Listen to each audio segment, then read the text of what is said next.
여러분, 우리 옛말에 농부는 굶어 죽어도 종자를 베고 죽는다는 말이 있습니다. 그만큼 사람에게 미래가 중요하다는 말입니다. 그리고 이 말 안에는 또 한 가지의 중요한 의미가 있습니다. 오늘이 급하다고 종자를 먹어버리면 미래는 없다는 것이죠. 다시 말해서 오늘 어떤 결정을 하며 살아가느냐에 따라 미래의 존폐가 결정된다는 것입니다. 우리는 모두 미래에 대한 청사진이 있고요, 그에 따른 계획이 있습니다. 또 어떤 사람은 무계획이 계획이라고 말하는 사람도 있습니다. 계획을 세우는 것보다 무계획이 자신은 더 낫다고 여기는 것이죠. 이런 사람에게 무계획도 일종의 계획이라고 할 수 있습니다. 그러나 우리가 놓치고 있는 것이 있습니다. 우리의 미래 계획은요, 오늘 하루하루의 결정들이 모여져서 이루어진다는 사실입니다. 아무리 올바른 계획을 세웠다고 해도요, 하루하루 잘못된 결정을 하면서 살게 되면 계획은 절대로 이루어지지 않는다는 것입니다. 반대로요, 처음부터 계획이 잘못되잖아요.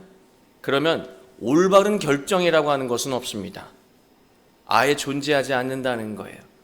계획 자체가 잘못됐기 때문에 과정이 올바를 수가 없는 것입니다. 우리 중에는 신중하게 계획을 세우고 노력했지만 갑작스러운 일 때문에 계획이 틀어져서 낙심하는 분들도 있고요. 또 어떤 분은 계획대로 되는 일이 하나도 없다고 여기면서 절망에 익숙한 채 무력하게 살아가는 그 어떤 분들도 있을 수 있습니다. 지금 자신의 인생이 계획대로 풀리지 않고 가정과 자녀들이 자기가 바라는 대로 되지 않아서 마음의 답답함을 느끼며 괴로워하고 있다면 오늘 말씀에서 소중한 깨달음을 얻게 될 것입니다. 오늘 말씀은요, 미래의 올바른 계획이 어떻게 만들어지는지, 그리고 오늘 어떤 결정을 하며 살아가야 하는지를 분명하게 가르쳐주고 있습니다. 우리 모두 오늘 말씀을 통해서요, 인생의 계획을 새롭게 재설정하고 오늘 올바른 결정을 하면서 복되고 충만한 인생과 가정을 이루게 되시길 주님의 이름으로 축원합니다. 오늘 본문은요, 미래가 없는 상황에서 중대한 결정을 앞둔 한 여인의 이야기입니다. 17장의 배경은요, 아합 왕 때였습니다. 아합 왕은요, 아내 이세벨과 함께 바알을 숭배했던 왕이었습니다. 정말로 이스라엘의 암흑기였던 거예요. 아합 왕은 하나님이 아니라 바알을 통해서 미래를 설계하고 계획했던 사람이었다고 할 수 있습니다. 하나님은 엘리야 선지자를 통해서 아합 왕에게 무섭게 경고하셨습니다. 오늘 읽지 않았지만 1절을 보면 내 말이 없으면 수년 동안 비도 이슬도 있지 아니하리라. 바알을 숭배하는 것으로 계획한 미래가 얼마나 허무하게 무너지게 되는지 실제로 겪게 만드시겠다고 하나님이 경고하신 것입니다. 그래도 그들은 변화되지 않았습니다. 그런 일이 일어나겠어? 하면서 방만하게 생각했습니다. 그러나 그런 일이 결국 일어났습니다. 그런 후에 하나님은 엘리야를 그릿 시냇가로 피신시키시고 까마귀들을 통해서 먹을 것을 주셨습니다. 하나님의 말씀대로 비가 내리지 않았고 시냇가도 말라버렸습니다. 그런 후에 하나님은 갑자기 엘리야를 다른 곳으로 또 보내시는데요, 그게 오늘 말씀 내용입니다. 하나님은 엘리야를 이스라엘에서 벗어나게 하셨어요. 아마 안전을 위해서였을 거라고 짐작됩니다. 하나님은 페니키아 시돈에 속해 있는 사르밧으로 엘리야를 보내는데요, 특별히 사르밧에서 살고 있는 가난한 과부의 집으로 가라고 명령하셨습니다. 9절 후미를 보면 이런 내용이 나와 있습니다. 내가 그곳 과부에게 명령하여 내게 음식을 주게 하였느니라. 엘리야가 도착을 하면 음식을 주도록 과부에게 이미 명령했다고 하나님이 말씀하시는 거예요. 그러나 우리가 이야기를 쭉 보잖아요. 이 과부는요, 이방인이에요. 하나님의 명령을 모릅니다. 그런데 왜 하나님은 이미 명령하셨다고 그렇게 완료형으로 말씀하셨던 것일까요? 하나님은요, 앞으로 이루어질 계획을 말씀하신 거예요. 우리는 여기서 주목해야 할 것이 있습니다. 엘리야는요, 자신의 계획보다 자신을 향한 하나님의 계획에 귀를 기울이고 있다는 사실이에요. 올바른 미래의 계획은요, 내가 아니라 하나님으로부터 출발한다는 사실이에요. 엘리야가 사르밧 성문에 도착했을 때요, 한 여자가 나뭇가지를 줍고 있는 것을 보았습니다. 딱 보더라도 엘리야는 저 여자가 하나님이 예비한 그 여자구나 라고 하는 것을 알아보았습니다. 엘리야는 과부에게 물을 달라고 요청했습니다. 여인은 물을 주려고 합니다. 그러자 엘리야는 곧바로 떡 한 조각을 가져달라고 요구합니다. 그러자 과부는 갑자기 절망스러운 자기 신세를 한탄하기 시작했습니다. 12절 말씀이에요. 뭐라고 한탄하는지. 그가 이르되 당신의 하나님 여호와께서 살아계심을 두고 맹세하노니 나는 떡이 없고 다만 통에 가루 한 움큼과 병에 기름 조금뿐이라. 내가 나뭇가지 둘을 주워다가 나와 내 아들을 위하여 음식을 만들어 먹고 그 후에는 죽으리라. 과부의 계획이 참으로 충격적입니다. 남아있는 음식을 먹고요, 아들과 함께 죽는 것이 과부의 계획이에요. 과부의 계획 안에는요, 내일이 없습니다. 미래가 없어요. 내일에 대한 계획이 없으니까요, 오늘 이런 결정을 할 수밖에 없는 것입니다. 왜 과부는 내일에 대한 계획이 없었을까요? 과부의 삶의 구조를 보면 그 이유가 분명하게 드러나고 있습니다. 과부는 인생을 이렇게 이해하고 있습니다. 음식을 먹는다. 음식이 떨어지면 죽는다. 과부는 인생의 의미를요, 먹고 사는 문제로 이해했던 것입니다. 바로 여기에 문제점이 있는 것입니다. 오늘날로 비유하면 재물을 소유하는 것이 인생의 전부라고 여기고 악착같이 재물을 쌓는 사람이에요. 크게 다르지 않습니다. 이런 생각으로 살아가는 사람에게요, 가난이라고 하는 것은요, 가장 두려운 문제예요. 먹고 사는 것이 제일 중요해요. 인생의 전부예요. 근데 먹을 게 없어요. 그게 가난 아닙니까? 가난이 제일 무서운 거예요. 인생이라고 하는 건 쌓고 또 쌓고 재산을 불리는 게 인생의 의미인데 가난해요. 내 인생은 망한 인생이에요. 이런 사람에게 가난은요, 아무것도 할 수 없는 이유가 된다는 것이죠. 13절 말씀을 보면 엘리야가 그에게 이르되 뭐라고 말합니까? 두려워하지 말고. 가난은요, 두려움을 만들고 두려움은 과부의 삶을 지배했던 것입니다. 사람이 두려움에 지배를 당하게 되면 의미 있는 미래를 계획할 마음의 여유가 없어집니다. 지금 오늘 죽겠는데, 당장 나 오늘 죽겠는데 무슨 숭고한 가치를 이루며 살아간단 말인가. 두려움에 짓눌려 있는 사람은요, 가장 낮은 수준으로 오늘을 결정하며 살아도요, 다행이라고 여깁니다. 여인의 이러한 모습이 오늘을 살아가는 우리의 모습과 참 닮아 있습니다. 자신의 미래, 자녀의 미래, 가족의 미래를 생각하면 절망과 두려움이 앞섭니다. 미래를 보장하는 가장 확실한 길이 무엇일까 생각해 보니까 결국 뭐라고 귀결됩니까? 재물이죠. 재물이 충만하면 모든 문제를 해결할 수 있다. 미래가 밝아진다 생각할 수밖에 없습니다. 결국 욕심이 계획의 주체가 되어버립니다. 그러면 욕심은요, 우리의 눈을 가려버립니다. 욕심에 눈이 가려지잖아요. 우리는 분별력을 잃게 됩니다. 그리고 내일이 없는 사람처럼 오늘 무모한 결정과 불의한 선택을 하며 살 수밖에 없게 되는 거예요. 여러분, 우리야말로 가난한 사람들 아닙니까? 매사에 부족한 것만 보는 우리들, 가지고 또 가져도 늘 부족한 것만 보는 우리 가난한 사람들이잖아요. 우리는 부족을 채우느라 바빠서 의미 있는 미래를 생각할 마음에 여유가 없고요, 가장 저질 수준에서 오늘을 결정하며 살아갑니다. 그리고 다행이라고 여깁니다. 계속 이런 식으로 살잖아요. 17장 1절 말씀대로 되는 거예요. 뭡니까? 비도 이슬도 내리지 않는 인생. 지치고 메마른 인생이 된다는 거예요. 그런 가정이 된다는 거예요. 하나님은 엘리야를 통해서 회복의 말씀을 주셨습니다. 13절 말씀이에요. 내 말대로 하려니와 먼저 그것으로 나를 위하여 작은 떡 한 개를 만들어 내게로 가져오고 그 후에 너와 내 아들을 위하여 만들라. 회복의 길이 어떻게 열리는지를 말씀하시는 거예요. 하나님의 계획을 쭉 들어보니까 어떻습니까? 과부의 계획보다 더 절망스럽습니다. 지금 한 끼 식사밖에 없다고 지금 탄식하고 있는데 그마저도 먹지 말고 엘리야에게 먼저 주라고 하는 거예요. 마지막 밥을 먹고 죽겠다는 사람에게 마지막 끼니까지 내놓으라고 하는 말씀으로 들릴 수 있습니다. 우리는 가끔 이런 생각을 할 수 있습니다.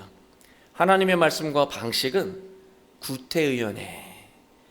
오늘날 현실과 사실은 동떨어져 있어. 이거 사실 옛날에나 적용할 만한 말씀이지. 그런 마음이 들 때 우리 안 따르잖아요. 현실과 동떨어져 있는 말씀. 한번 보세요. 어차피 이 여자는 하나님의 은혜로 풍성해지지 않습니까? 그러면 먼저 풍성하게 해주고 나누게 했으면 다 행복했을 텐데 왜 없는 사람에게 남은 한 가지까지 빼앗고 나중에 풍성하게 해주는가? 무슨 순서가 이렇게 불합리한가? 그래서 우리가 하나님 말씀을 안 따르는 거예요.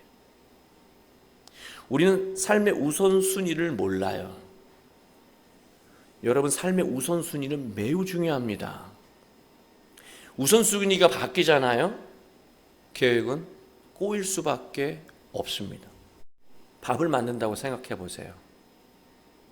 밥을 얹혀놓고 반찬을 만들어야 반찬을 다 만들면 곧바로 밥을 떠서 같이 먹죠.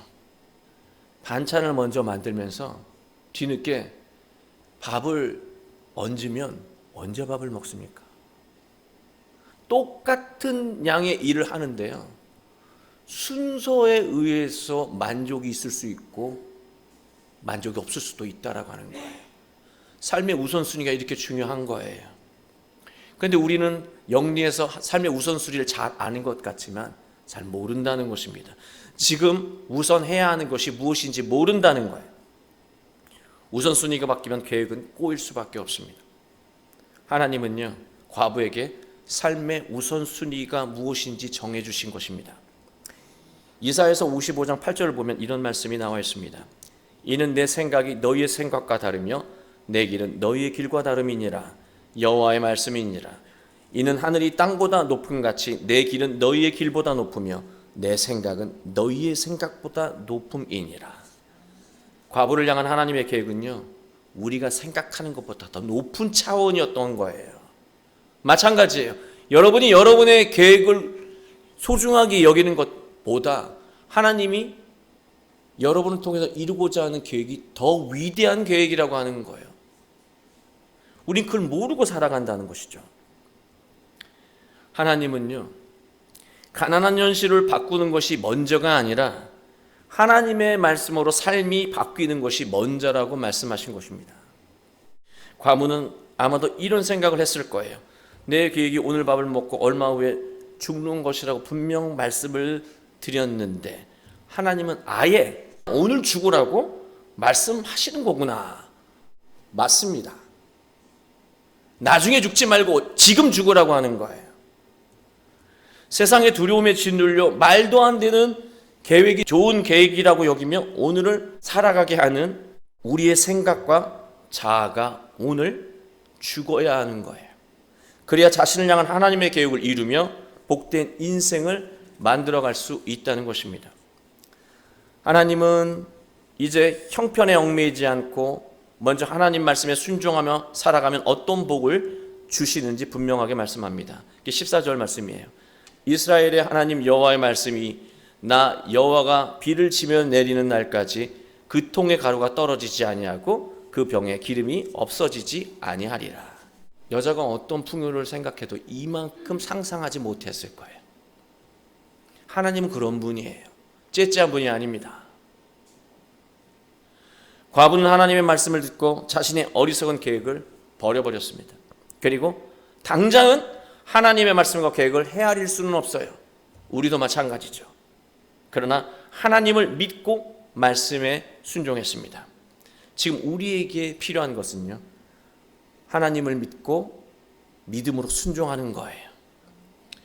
자신의 계획을 버리고 하나님의 말씀을 우선으로 여기며 순종한 여인에게 하나님은 큰 은혜를 베푸셨고 환경까지도 충만하게 변화시키셨습니다. 그런데 말이죠, 여러분, 얼마 지나지 않아서 심각한 문제가 터졌습니다. 여인의 아들이 죽었습니다. 오직 미래라고 여겼던, 자신의 미래라고 여겼던 아들이 죽어버렸어요. 여인은 엘리야에게 결국 아들을 죽게 하려고 당신이 온 겁니까? 라고 따져 묻습니다. 자식의 죽음이 하나님의 은혜를 잊게 만든 것입니다. 우리 모습이에요. 어제까지 은혜를 충만히 받아도요, 오늘 엄청난 아픔을 겪게 되면은요, 어제까지 베풀어 주신 하나님의 은혜는 까맣게 잊고 하나님을 오늘 원망하기 시작한다는 거예요.